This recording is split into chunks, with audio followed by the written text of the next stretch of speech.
কি রে, এখনো বসে আছিস? আর কতদিন বসে থাকবি তুই ভাবে? যা, বাড়ির লোককে গিয়ে বোঝা এভাবে থাকলে তোর কোনো ভবিষ্যৎ হবে না। যা। কি ভাবলি, বলতে যাবি নাকি বাড়ির লোককে? কি করবি বলে? কেউ বুঝবে না তুই কত কষ্ট পাচ্ছিস, কেউ বুঝবে না তুই কতটা একা পড়ে গেছিস, কেউ বুঝবে না, কেউ না। প্রতিবেশী কি বলবে, বাড়ির লোক কি বলবে, সবাই ছিছি করবে, কেউ বুঝবে না, কেউ না। কি বলবে, সবাই ছিছি করবে, কেউ বুঝবে না, যা না। এবার আর যাই হয়ে যাক, তোদের কথা আমি শুনবো না। এবার আমি বলেই ছাড়বো, বলবোই আমি।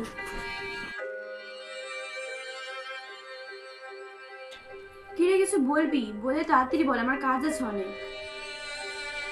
কিছু না। এই শোন না, তোর জন্য একটা ছেলে দেখেছি, তোর বাবার বন্ধুর ছেলে। তুই দেখে বলিস কেমন লাগবে। না, আমি কি বিয়ে করতে পারবো না। এ মা, কেন রে? কারণ আমি একজন মেয়েকে ভালোবাসি। হাট, এইসব তুই কি বলছিস? তুই পাগল টাগল হয়ে গেলি নাকি? এটাই সত্যি, আমি ওকেই ভালোবাসি আর সারাটা জীবন ওর সাথেই থাকতে চাই। আমি এইসব কথা মানবো না। তুই যা ছেলের সাথে দেখা করায়, আমি যত তাড়াতাড়ি পারছি তোর বাবার সাথে কথা বলে তোর বিয়ে দিয়ে দিচ্ছি।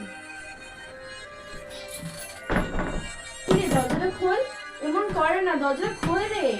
এ বাবা, কত দেরি হয়ে গেল, 5টা বেজে গেছে, আমাকে যেতে হবে, আমি যাই। হ্যালো বাবা জীবন, ওর তো আজকে শরীরটা ভালো না, তো তুমি অন্যদিন ওর সাথে দেখা করে নিও। ঠিক আছে, রাখছি। এ বাবা, দরজাটা খোল, তোর সাথে আমি সামনাসামনি কথা বলছি, তুই এভাবে থাকিস না। দেখ মা, আমাকে বল তোর কি হয়েছে। এভাবে দরজা বন্ধ করে দিস না, আমার তো চিন্তা হয় নাকি। দেখো মা, আমি তোমাকে কয়েকটা ফোনে জিনিস দেখাবো। সেটা হচ্ছে এলজিবিটিকিউ কমিউনিটি। দেখো, এখানে এল মানে লেসবিয়ান, মানে একটা মেয়ে আর একটা মেয়ের উপর আকর্ষিত হবে। আর জি মানে গে, মানে একটা ছেলে আর একটা ছেলের উপর আকর্ষিত হবে। আর এখানে বি মানে বাইসেক্সুয়াল, মানে যাদের ছেলেকেও পছন্দ আর মেয়েকেও। আর এখানে টি মানে হচ্ছে ট্রান্সজেন্ডার, আর কিউ মানে কোয়ার, মানে কোয়েশ্চেন মার্ক। মানে ওরা নিজেরাও জানে না ওরা কি। তো দেখো মা, এটা কোনো শরীরের প্রবলেম না বা কোনো সমস্যা না যে ডাক্তার দেখালে ঠিক হয়ে যাবে। আর 5টা বাচ্চা যেমন পৃথিবীতে আসে, ঠিক আমরাও সেইভাবেই আসি। এটা কিন্তু মা বাবার থেকেই আসে। আর এটা শুধু মানুষের ক্ষেত্রে না, এটা অনেক পশু পাখিদের ক্ষেত্রেও হয়। এটা থেকে কিন্তু এখনো অনেকেই জাস্টিস পায়নি। তাই জন্যই তো এত প্রাইড ওয়াক, এত কিছু। আশা করি আমি কি বলছি তুমি বুঝতে পারছো। এবার বাকিটা তোমার সিদ্ধান্ত।